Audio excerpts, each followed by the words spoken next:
The replay cast is all the way back from round 3. If you remember rightly, I moved over to... I went to Minsk on a business trip and couldn't actually finish the casting.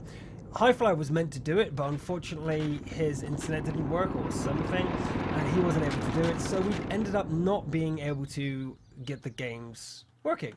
They actually just realized we don't have the music on. Let's have the music on. We didn't actually have it going on, so we actually are missing these casts from YouTube. So we thought we'd get them done tonight before we go into the main cast. So we are on Abbey, M1ND versus Push on round 3, and I believe these are the final 3 games. We have M1ND versus Push, followed by, let me get the listings up. Fast Loss versus Power, then Rush versus Red Rush Unity. So they are the games we have lined up for the replay class tonight. And replay class are going to be a little bit different. There might be bugs, the replays might not work as well as it does when it's live. We're going to find and eliminate those problems as we come to it. So please bear with me on that.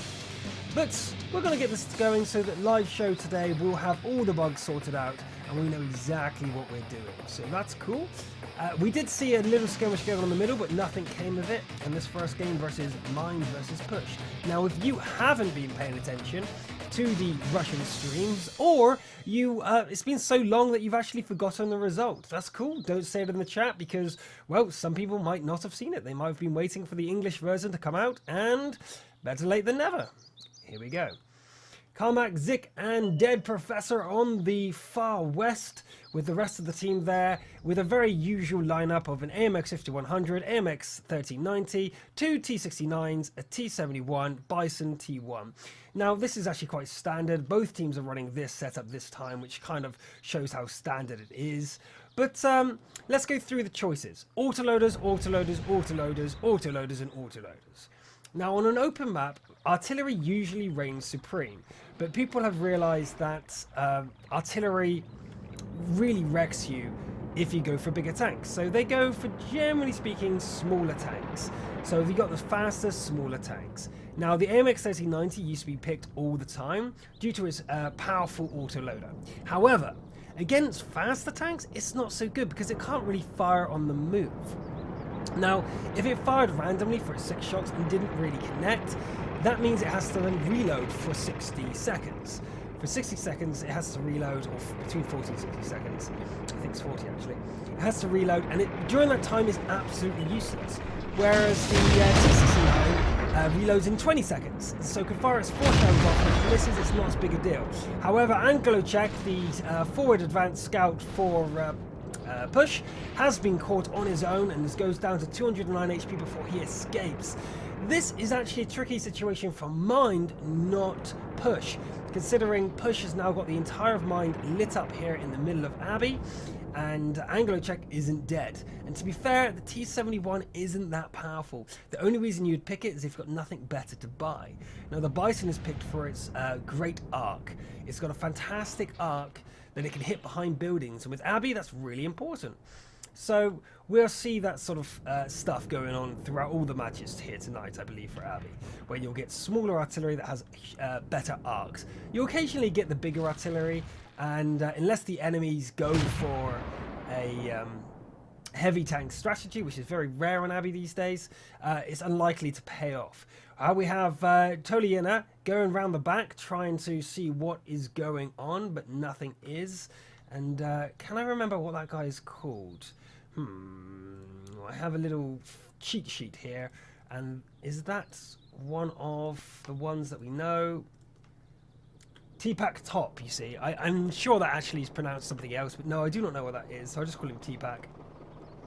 But Stig and Anglochek are still there, spotting the entire of M1ND. We see a tree go down there. It's probably the AMX trying to get round into the back of the forces here. But we see that the rest of Push are pushing, but they're open to the side from Fnac there with his T71. I have no cover at all from him, so if he opens fire, these guys are going to take a lot of damage. The rest of the M1ND are in the middle, so these guys can respond not so bad. But we do have the entire of Push revealed, coming around the back, trying to surround M1ND here, but Brian Edso's getting it in the rear from the T71. That's a lot of HP lost for an AMX 5100. He's down to 537. That means 2 more shots and he's down. The T69 comes round. Bang! 1, 2, bang! Dead. That's 2 of his shells for a kill. Third shell goes into the He's hit with every single shell. Carmack is definitely worth the waiting goal here. Dead Professor then finishes him off. Sedmac is now in trouble and has to fall back, but he is still surrounded with Fnac behind him, still pumping shots into his rear, and he doesn't know what to do. This is a really bad position here for Push. They're totally caught out of position, and I don't think they can recover here. Angle Check still doesn't rejoin the fight, and that is sorely missed. Todiana is missed a shot with a quick fire shot with Dick, and Dick doesn't go down with 27 HP left. That's enough for M1ND to really have dominated Push here.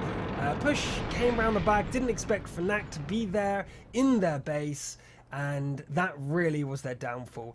Every single one of their movements was noted, and Fnac was able to do huge amounts of damage. So that's the end of game 1, basically.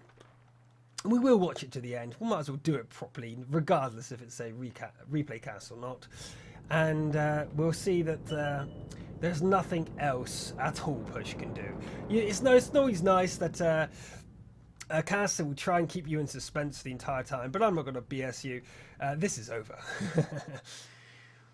So, let me just check my messages. As we see this go down, and Carmack actually takes a hit as the game ends. Friendly fire. Gah. Okay, so back to my face. Hello.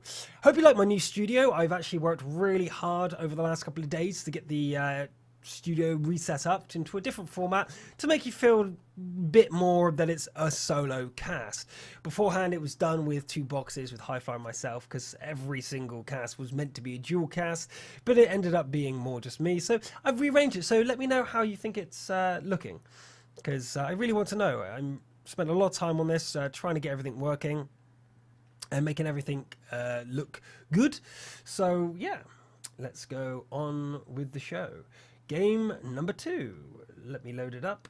There's going to be a lot of delays between the matches because of how long it takes to get things into position, but there's going to be a lot less delays than the actual game itself. Yeah, we're going to have less stats though. We're not going to have the after game statistics, so we won't be able to talk about things like that, but we'll get more games done in a much quicker fashion. So let's get game number 2 up now, and there we go. So M1ND totally dominating Push there, not losing a single tank to fully dominate and take out Push. And let's see if that trend continues here on Abbey today.